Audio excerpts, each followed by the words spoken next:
Welcome to episode 3 of season 3 Cellar Talks. Today we're going to talk to Carlos Reynolds from Reynolds Winery in Portugal.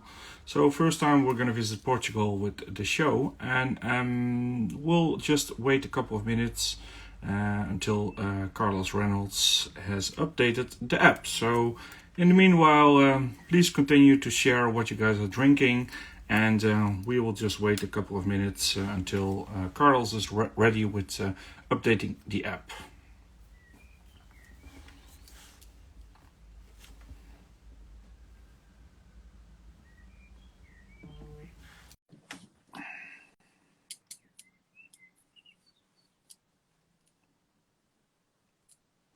So I see the update is done, so let's see if we can get Carlos into the show. Carlos, I've sent you an invitation, so let's see if it works and we can connect.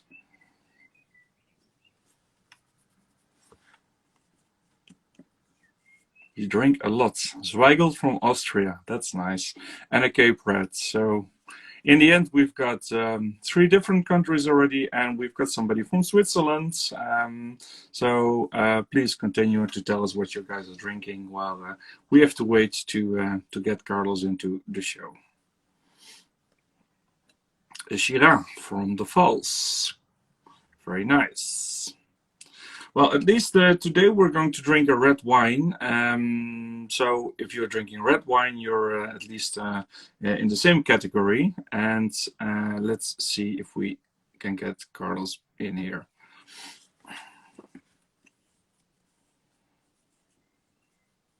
It's the beauty of Instagram Live. So, hey, Carlos. Hello, how you doing? Sorry for very well. not updated Instagram. No problem.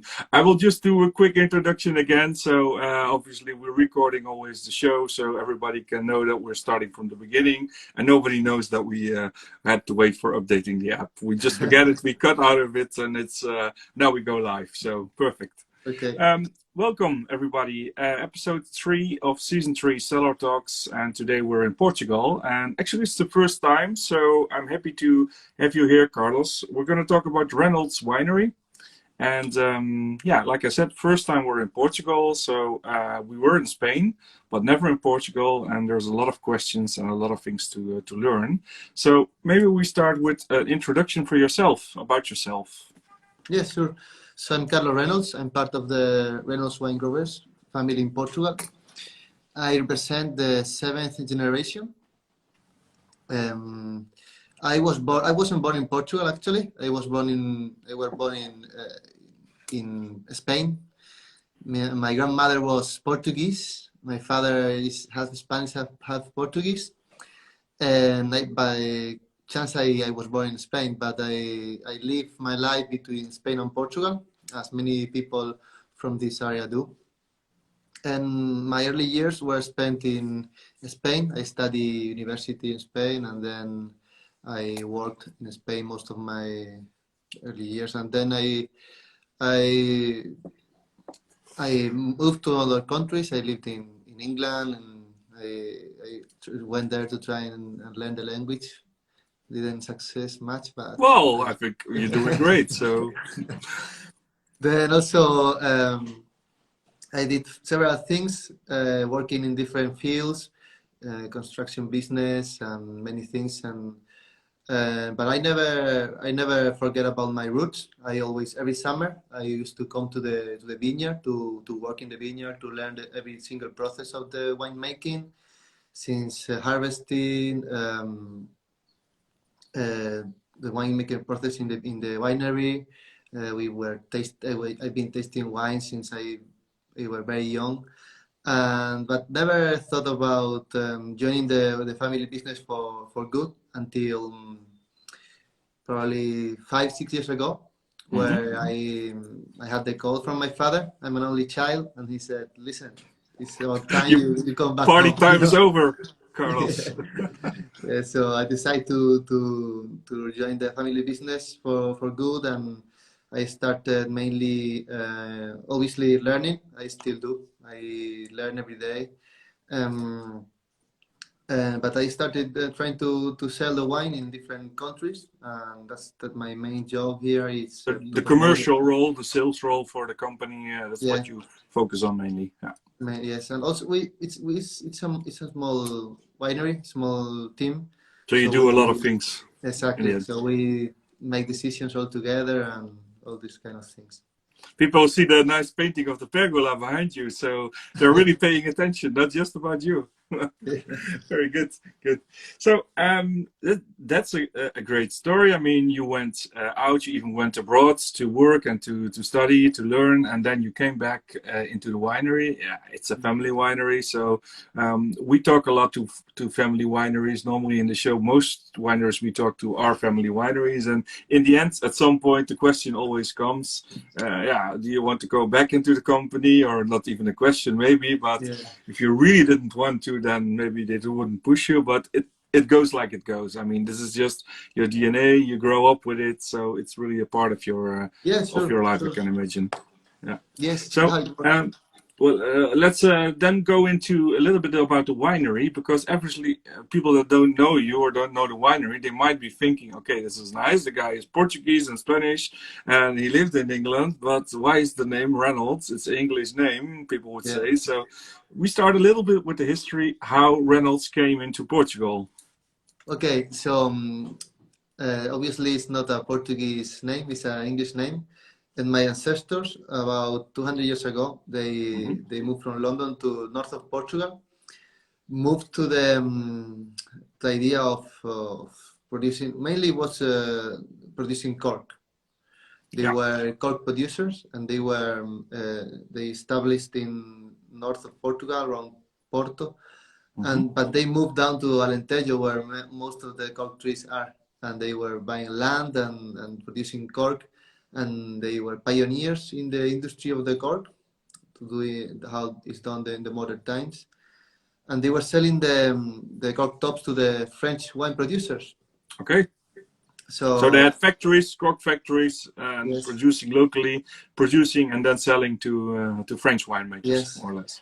because by that time the wine industry wasn't very developed in Portugal, Hmm. no, nothing like it's today. So the main wine producer were the French, obviously, and they had the knowledge. And my ancestors decide why don't we produce a kind of French style Yeah. wine in Portugal? Yeah, because you're So selling the cork all the time. You drink the wine. Why don't you try to make your own exactly, French style wine? exactly. So that's what they decided, and they started doing that. For that matter, they introduced the Alicante Bouschet grape, Yeah. which is a French grape. And it was introduced by the Reynolds family in Portugal. Hmm. And now it's very popular in Portugal. It's a grape you find all around. And at that point, the grape in France wasn't very popular, wasn't working very well due to the climate, but it adapted very well to Portugal. So now we're talking about the 19th century still, or because Yeah, it's still a long time ago that happened yes, when they started almost to go 200 into years grape. ago. Yeah. Yeah. And with that grape and with the French method, using big tunnels of French oak and Hmm. not pressing the grapes, they started producing the wines that we try to keep doing nowadays. So you used from the start on you a lot of wine styles of winemaking that you used and techniques were obviously by the French methods that you Yes, incorporated into the vinification process. yes, yes. And So it's very traditional.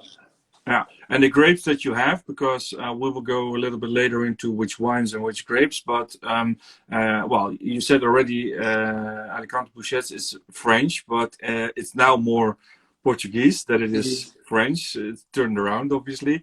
But the other grapes that you have are also more or less indigenous or well locally famous grapes, right? So it's Yes, not really grapes that are, for example, now popular in France or any other country. You work a lot with local grapes. yes. We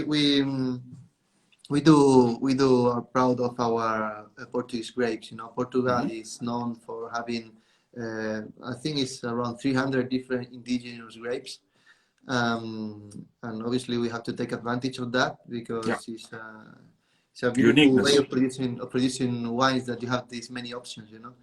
And so we here we use mainly Alicante Bouschet. It's our signature grape. All our Yeah. red wines are produced at least 40% with that grape. Then we have Touriga Nacional, we have Trincadeira, Portuguese grapes, we have Alfrocheiro, we have also Antaubas, which is a Yeah. white grape from Portugal, and Arinto. This is the Portuguese grapes we use. And then we have um, Cabernet Sauvignon and Syrah. Yeah, Yes. but these are also more for, let's say, own consumption. Maybe that's a big word, or is this really a project that you're trying to sell more abroad as well? Because then these two obviously are really, well, Yeah, not different, but it's we more like yes, different competition in the markets for you.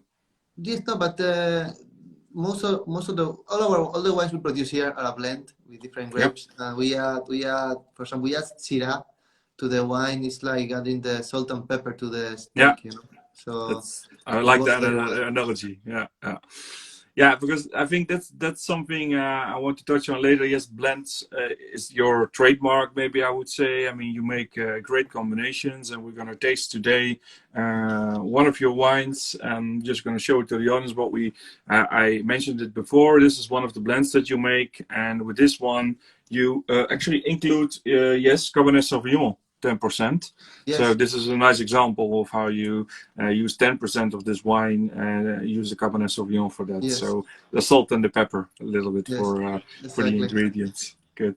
So how big is the winery by estimation in terms of hectares and what you produce Yeah, on a sure. yearly basis? It's a small, medium-sized winery. We have 40 hectares of Hmm. vineyard here, just in front of the winery, like 20 meters away.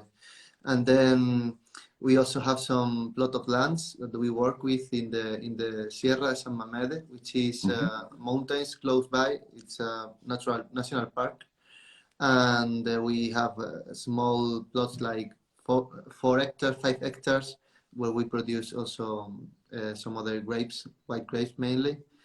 And the production of the whole production of the winery is around 200,000 bottles. Yeah. Yes, And that's can we go? Let's go about talking about family winery and family business. Your father is still obviously very active in the company. What's his? I mean, obviously there is a plan for the future for you. Now you are really in the commercial role.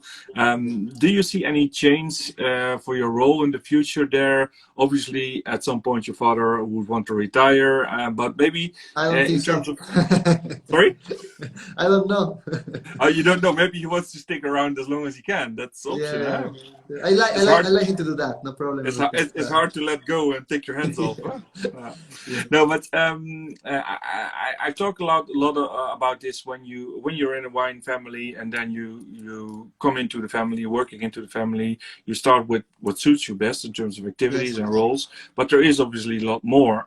Like for example, the winemaking process, the winemaker role, but the grower role as well. So, Yes. do you think for yourself this is going to change in the future, or do you think, okay, this is what I'm doing right now is what suits me best? So, probably we will find somebody else, or we have some other people that we would like to keep in this position. I don't know. Uh, the natural way to go is that I will take the position of my father at Yeah, some point. And that means being able to do a little bit of everything. yeah. So my father is in the winemaking process. He's also promoting the wine, selling the wines. But he's He's really making, hands-on on the winemaking himself. I mean, he's not harvesting or nothing like that nowadays, but he and the team, we work like a team, you know, as a team, and Yeah, we all make decisions together.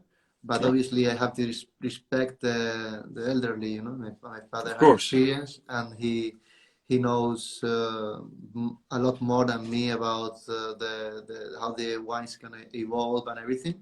And your But yeah, vineyards and exactly. So in the future, I will obviously take on more responsibilities. Um, but it's a process that is taking step by step That's because naturally evolving.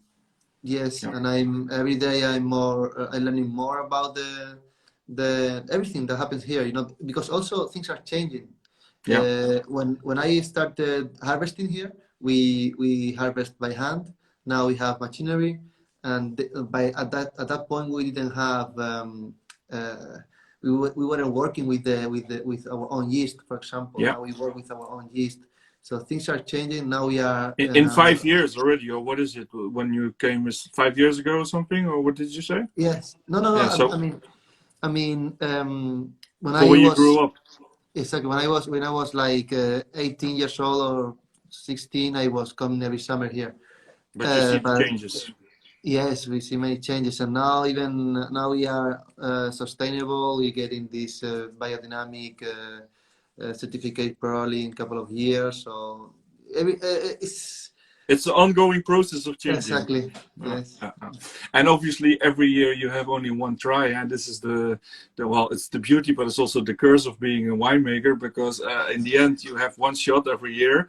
So maybe if you're lucky, you get 40 vintages, and this is your yeah, practice. Huh? I mean, exactly. you try to learn from what others did before, because if you have to depend only on your own opportunities, then Yes, it's, well, it's not very risky. hundreds. It's, yeah, it's Yeah. risky. Yeah.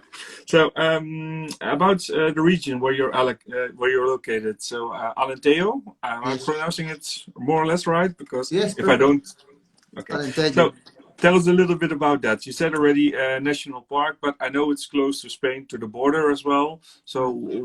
where is it located in terms of climates and soils? What do we find there? Okay. Okay. Yes. So we are geographically we are located. If you draw a line from Lisbon all the way Yeah. to the east, you and when you cross to the border of Spain, more or less that is the place. We are just 10 kilometers away from the border of Spain and Portugal, and this is the Alto Alentejo, Northern Alentejo. Hmm. Alentejo region is one of the biggest regions in Portugal, one for wine growing, and so it kind of changed a lot if you are in the south or you are in the north. A lot Both of differences. places are producing beautiful wines, but the wines are a little bit different, Hmm. The one from the south have this kind of more warm climate, influence, are more influenced by the warm climate. And then in the North Alentejo, we have it's a more balance between the warm of the summer, and then we have, even during the warm days of the summer, we have cold nights. So we have a So little for your different. growing process, it's good because in the Yeah. nights it gets to cool down Yes, after cool hot down a hot little days. bit more. Yes, a little bit more than south. Yes, we only probably in a straight line will be like 150 kilometers to the sea line, Yeah. seaside, and So also you the still have height. some influences from that as well, pretty Yes, much. and we have the height of the altitude of the vineyards are around 400 meters above sea level, Okay. which is pretty close to. Also, the ones we have in the mountains are around 700. Okay. So we are something between what you would find in the Douro region, something Yeah. like that. Yes, So a lot of also similarities with that region, in obviously. terms of altitude. Yeah. Yeah. And the soil types that you predominantly have in the vineyards there. Yeah, it is rocky slates, Yeah. a lot of minerals, very, very. You can tell from the water, the water is full of minerals. Um, and I would say it's an old soil, because So the the formation grapes of have to work hard. The vines have to work hard to get the yes, nutrition. when the grape the vines were planted, Yeah. we had to ripe the soil, break down the rocks in Yeah. order to make some room for the vines. And how old are I don't know if you, are you expanding the vineyards, or is this over time staying more or less the same hectares that you have at the moment? It is we probably in the future we'll try to expand the vineyards a little bit, but at the moment it's not a plan No, but you because have enough to do now. But it's yeah, we you're always have looking for opportunities maybe there. yes, we have the vineyards in the mountains, and with that and with the main vineyard in the here close to the winery, we are doing fine at the moment. And what we're trying to we never try to increase the quantity per hectare. We have a very Yeah. low yield. Our yield is about 5,000 kilos per hectare, which Okay. is not much. But Yeah. if you want to produce high quality wines, you need to do that. Yeah. Yeah. Of course. And what's the age of the vines more or Yes, less that, that you have? these ones here are around 20 years old, Yeah. So they more or really got less. a good future ahead still. But Yes, like you said, the soil is very poor. Is very difficult for them to work on. So they really have to yes, grow and develop to get this nutrition and also to get the yields a little bit up. yes. They Yeah. grow very, very, very slow. hmm Um, about the wines, you have a couple of different wines. Like you said, blends is one of the things that you're really focusing on. Can you walk us through a little bit about the portfolio that you have? And we don't Yes, sure. obviously we have a lot of So, wines, but so we produce. So it works like this. I'm the seventh generation. yeah. So we have a different wine for different generations. We have hmm starting from the youngest. It's me, Carlos Reynolds. We have the Carlos Reynolds white, Yeah. rosé, and red. Then we will move to is a kind of it's obviously the youngest. It's a wine that doesn't go much into the aging process, only a few months. And Also this is the also blends, or is this single? yes blends. We Okay. all the wines we Oh, produce are okay. blends. Well, most of all of the wines. Then we have the wine named after my father. It's hmm the Julian Reynolds. We have the Arinto, which is a white, 100% Arinto. Then we have the Reserva, the one we're tasting today. Yeah. And then we have the Grande Reserva. And then we will move to my grandmother, which she was the fifth generation, hmm and Gloria Reynolds. So Gloria Reynolds wine, we have three different wines. We have the white wine Gloria Reynolds, which is 100% Antaugas grape. Then hmm we have the Gloria Reynolds Art and Tradition, and then we have the Cathedral. Both wines only produced when the harvest is excellent, not every year, obviously. In the last 20 years, we have only produced 2002, 4, 5, I think is 7 and 9. And this is for the cathedral or for all the Gloria ones? Only for the art and tradition cathedral. Yeah, Then art tradition. when the art and tradition is aging very well, and we see a huge potential, we keep a lot in the winery, and we Yeah. age it for 12 more years. So that's how you So do it. So you look at the development of the wine, and depending on how it goes, you say, okay, now this is an opportunity for us cathedral, to hold some back and then bring it into the market as well and later. then that art tradition will become a cathedral. Yeah. And The you have quite a lot of wines in the cellar because I first time forgot. when I looked at vintages, I Yeah. was like, okay, these guys take the blending, but also the aging very serious Yes. Yes. because this is a young one. What we're going to do, a Yeah. relatively More or young less. one for you. More or less 15. Yeah, but this one has 12 months on barriques. What is it? What are you using? Barriques? French barriques or? Is French oak Seguin Moreau Yeah, from the yeah. Tenerife Seguin Moreau. Yes. So This good one stuff. probably have a mix. I think it has a mix of new and second year oak. Okay. Yeah. And then, so for 12 months, and then it's still cellars with you guys for 2 years. This Yeah. one, for instance. But Yes. all your wines, you keep a lot of them, let's say, in your own cellar. So you Yes. don't want to leave it up to the people. You're just No. waiting for the moment to sell it, and then it's ready. I Yes. like that. Yeah. Yeah. So it's our philosophy. We sell the wines when they are ready. We are able to do I that. like it. Then why not?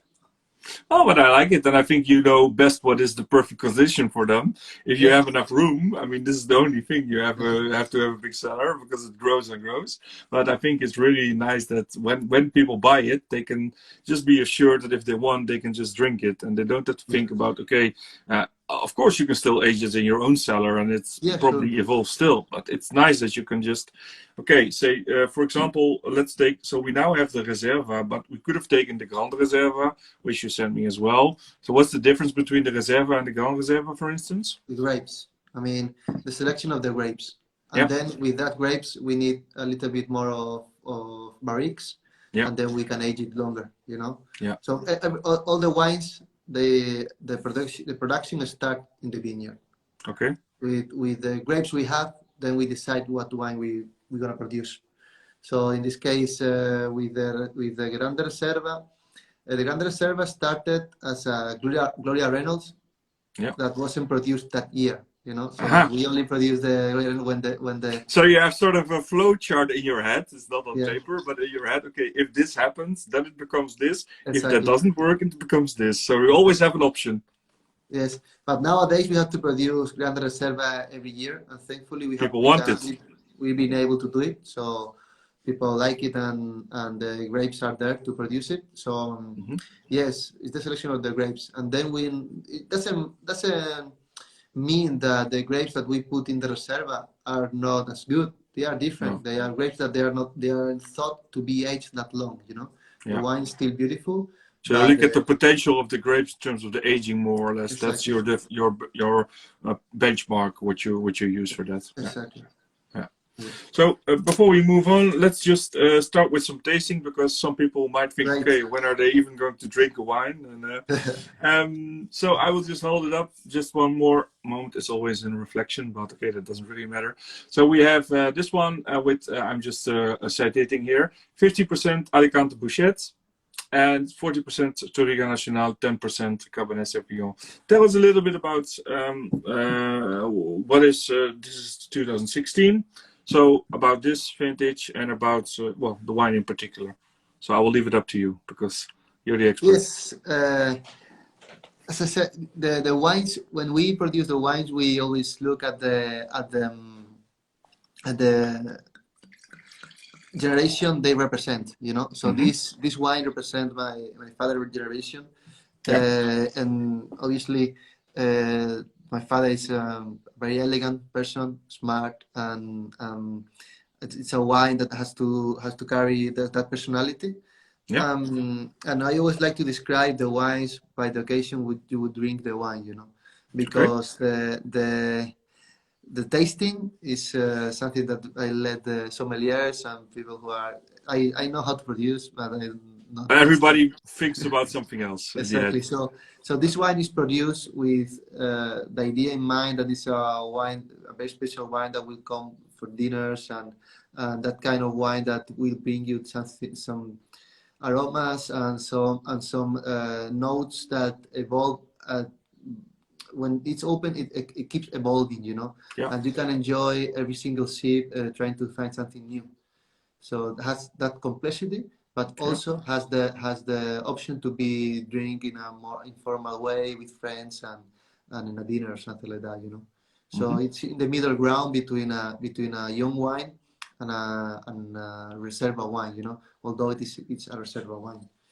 Yeah, but like you said, it's just the class and the style that gives you a hint in the direction where you're going into, but it's never too much. It's never really, Exactly. it's always there, but it's never really in your face that you feel like, okay, this is heavy Yes, wine. yes. It's. I will describe this wine as like a very elegant Portuguese wine. Okay. Because back in the day, our wines, the Portuguese wines, didn't have that. The we had people thought about Portuguese wine in a way that they were very strong and with a lot of tannins. But Stubborn. that's something from the past, you know. Yeah. But nowadays, Portuguese wine have the best quality. I mean, the same quality as any other country in the world. And in this case, we're trying to produce a very elegant Portuguese wine that carry the roots of the Portuguese wine, but it is Also a easy finesse for to the French winemaking, for exactly, instance, and yeah. exactly. So let's go into the tasting. So what kind of aromas and notes do we more or less get out of this? Yes, it goes straight to the face that it's Alicante Bouschet in it, you know, because Mm-hmm. it's 40% Alicante Bouschet. Alicante Bouschet is gonna give you the more richness, aromas, the dark fruit, and also it carry the color, you know. Alicante Yeah. Bouschet is a grape that has this red juice. It's a grape that most of the grapes are the juice is white, Yeah, but and this then the one's wine really and red. then the white the wine gets the color from the skin, you know, the red wine. In this case, the Alicante Bouschet is already So the red. free-flowing juice you get out of it is already Exactly. stained red. Yes, so you just look at it and you can find that the dark color of the wine it comes from the Alicante Bouschet, obviously, Mm-hmm.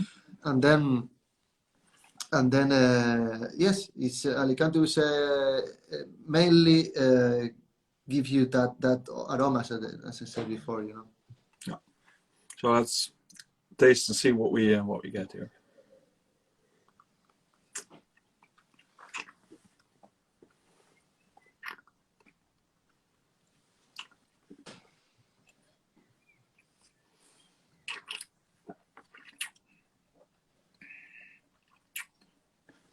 See, it's a manly wine, but it's still very, like you said, elegant. It's never really okay. I want to prove something here.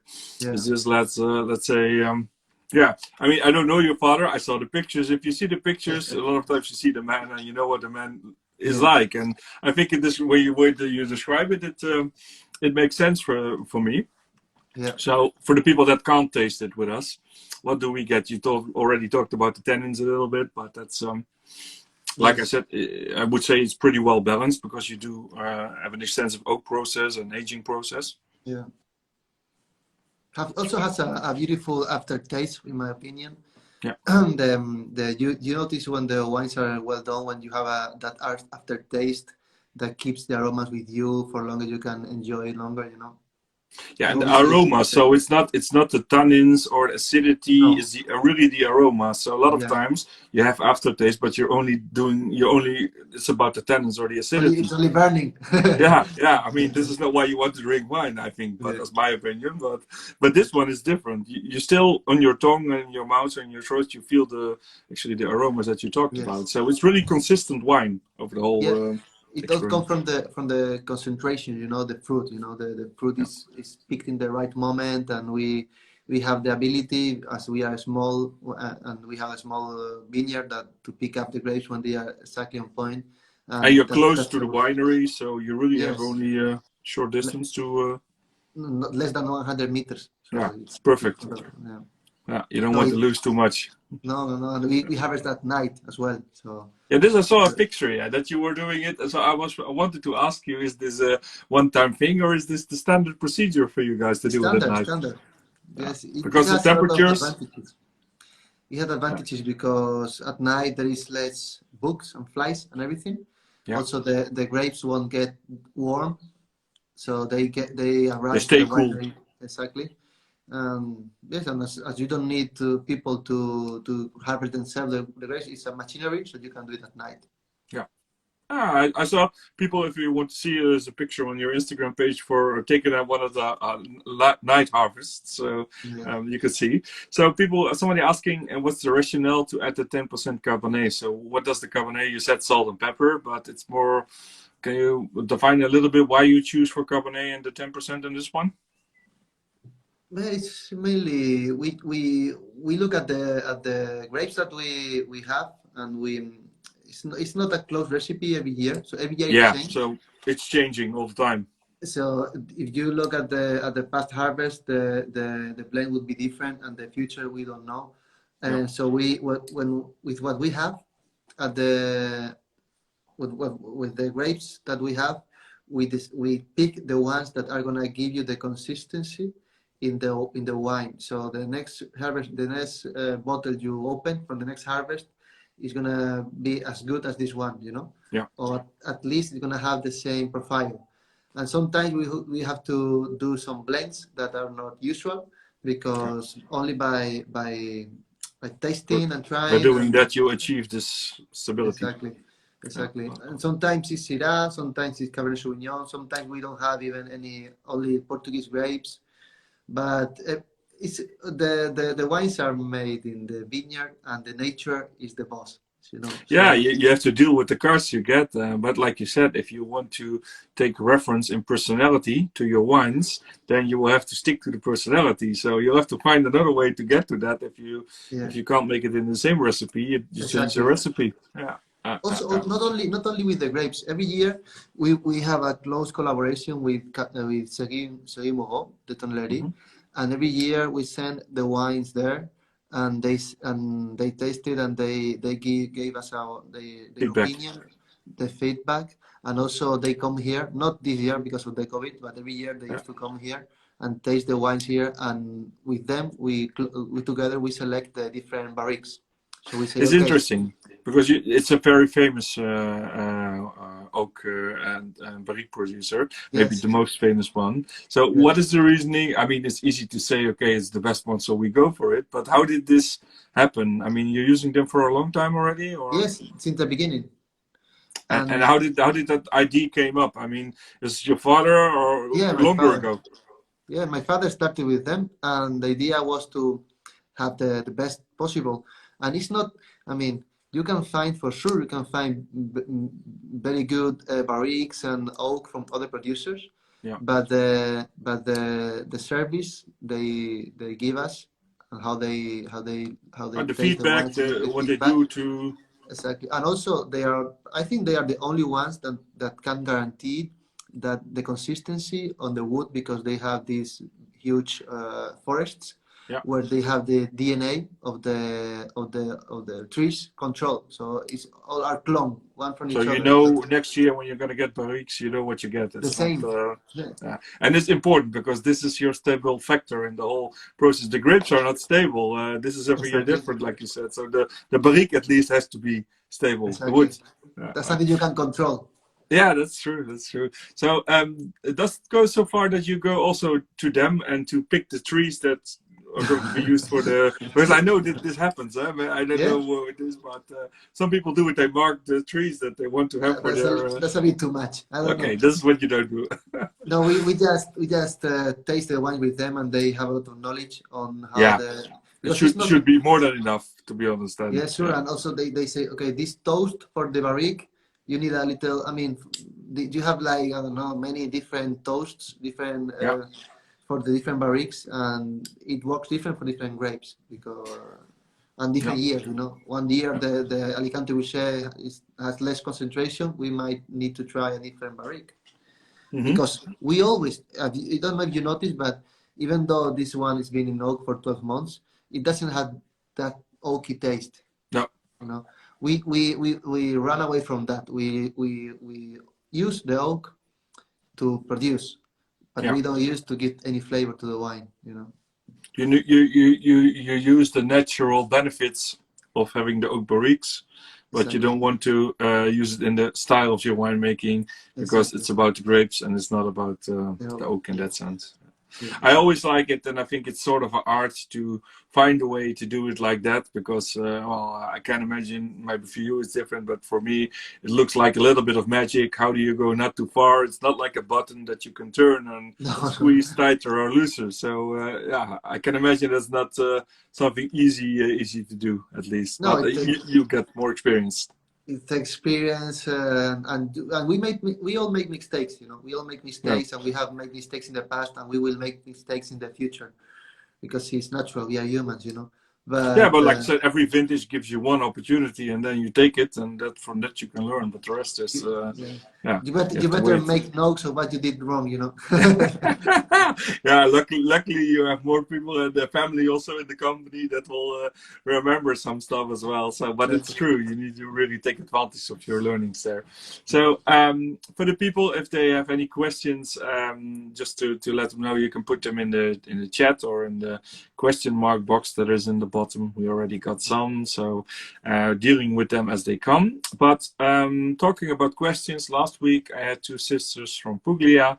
I mentioned to you before, they are in the Salento area, and well, as you might guess, their favorite grapes are Primitivo and Negramaro. And these are obviously also very beautiful grapes to work with, but very different grapes. So when I asked them about the question for you, because I always Yeah. do this, so you get to ask a question for the next week's guest, then they said, okay, but we're going to talk about something else, because if they're in Portugal, obviously they know something about cork. So the question would be, okay, being in Portugal and being in the land of the corks, more or less, how do you look at alternatives for using instead of using the cork, and how do you look at using cork in general these days? Okay. Yes. And like So you said, you have a history with the family in yeah, over the decades to we be cork we can, we, producers even. we cannot stop using cork that easy, you know, No. because we been the pioneers here with the cork. But nowadays, there's quite a situation with the cork production worldwide, you know, because the trees are what they are, Yeah. and they takes a long time for them to grow enough to produce cork, and the health of the trees is not it's not the best nowadays, Yeah. and it's not easy to find uh, good cork, good natural cork. We were getting some issues with the cork, as everyone, you know, from Yeah, every there's place. more demand even in the world now these days, I guess. Yeah. So we recently, in our case, we moved to Diam. Diam is a French company that produce a high quality I would say semi-natural cork. It's not Hmm. 100% natural, but it's produced with cork. But they have a process that they can guarantee that it's a safe cork that Yeah. won't be contaminated with the problem of the cork. So we are. I think that in the future we will see this more and more, Yeah. because, in my opinion, although the square queue is very convenient, but for some like high end and expensive bottles of wine, the the action of using the course queue and opening the restaurant still is part Yeah. of the process that people might like, you know. And I think instead of using like other kind of closing that you don't need a course queue, we'll see better cork, probably the same like DM or other companies, Yeah. but they will hang with us for longer.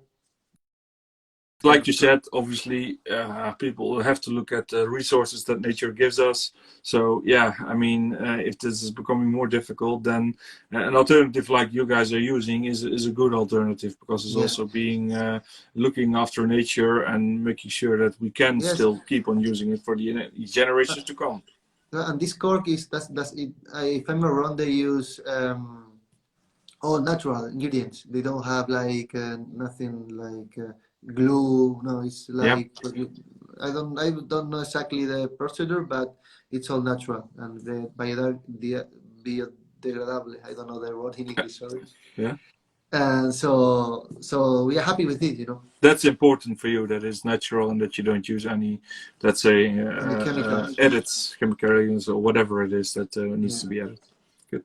So a little bit later, I will ask you a question to have a question for our next Okay. week's guest. But let's do in the meanwhile. I have two questions from the audience. So one is, as I collect bigger bottles, we always like big bottles because that brings something extra.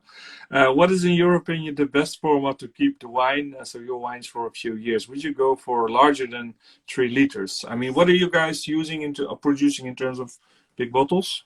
First of all, Only Magnum 1.5 liters. The biggest Magnum we is have the is biggest size. biggest size we have is 1.5 liters. In my opinion, I don't have a lot of knowledge about these big bottles, but the most important thing is the condition you Yeah, store the bottle. I think that is even more important than the size of yeah. the bottle and everything.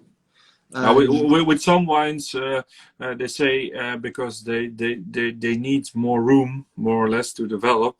But it's more about Barolo, for instance, Nebbiolo, and these yeah, regions, that it helps if you're talking about Magnum or Jeroboam or whatever is the format. But in your opinion, with your wines, you said you do the Magnums, but yeah, this is the biggest you go? I mean, there is no sense of, in your opinion, to do bigger. No, I mean, we don't know, maybe in the future, but Yeah. for me, the key is to store the wines properly. Yeah. In the temperature and the humidity, and then they will age. It will in work good condition. perfectly. Yeah. So yeah, of course, it makes sense because you hold on to them for a long time, so you know how important it is for you guys and Yes, for that's your the own key. wines. So yeah. So another question we had was, let me see if I can get it back. How tragic was the cool weather this year? So I don't know what is has been the influence up until now for you for the temperatures. I don't know what it was in Portugal. I mean, in France we saw obviously the pictures of the frost. I mean, is there anything that's influencing the upcoming harvest for this year, or do Could you you have repeat good conditions? the question? Couldn't hear. How, sorry, let me see what the exact question was. How tragic was the cool weather this year? So, No, not. We didn't have any problem with we don't have any icing or nothing like yeah, that here, in our place at least. I don't think Alentejo was affected very much with the cold weather. No, and the rains so far the rains are going well. So so it's more this with you guys is more the rains obviously than the frost probably, yes, because yes, you're still 100%. pretty close, like you said, to the sea. So I mean, this is more an effect. And on the other side, on the east side, you have you have a mountain range, right? So Yeah. probably the rain is going to fall before that, coming from the sea towards Yes, yes, exactly, stop by the mountain range more or less. exactly.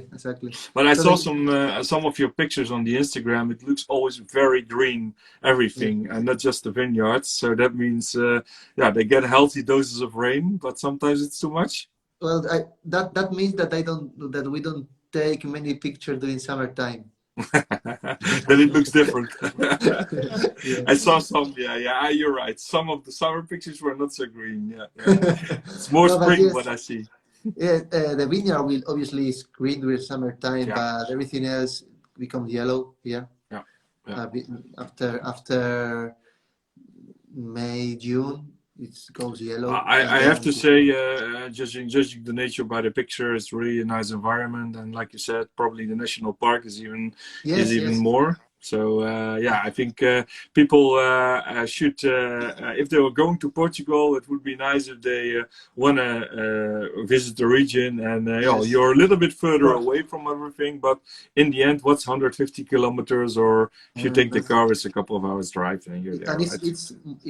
it's worth it, because Yeah. Alentejo is not the most popular region in Portugal for tourists, Yeah. but that makes it more interesting because you can wander around Experience. and you can get into the culture. Like you cannot do that now in Lisbon because Lisbon Oh is yeah. like pretty much everything is touristic. So here is still very authentic. It's good. I think it's a good suggestion. Yeah. So, question for next week. So next week we're going to go to Cigales. I already briefed you before. Small denomination, very known for rosé wines. So in the land of the rosé wines, we have a winery that is focusing producing on red wines, and father and son also in the winery. So maybe you thought about the question that we're going to ask next week for our guests from Yes. Spain. So I thought the question, and for me, the question, as we are also a family winery, I'd like to know if they worry or